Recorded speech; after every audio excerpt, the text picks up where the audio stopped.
we have L2, okay, which the equation x equal to negative 2 plus lambda, y equal to lambda, and z equal to negative 7 minus lambda.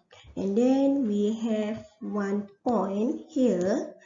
So this point we have coordinate negative 5, mu, and negative 4.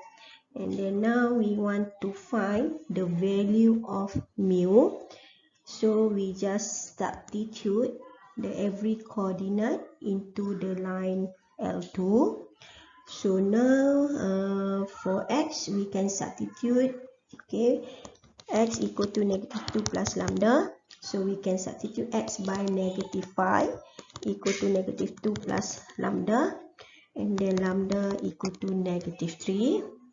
Next, we can substitute y equal to lambda, so y equal to mu, and lambda we also get negative 3. So we can get the mu equal to negative 3.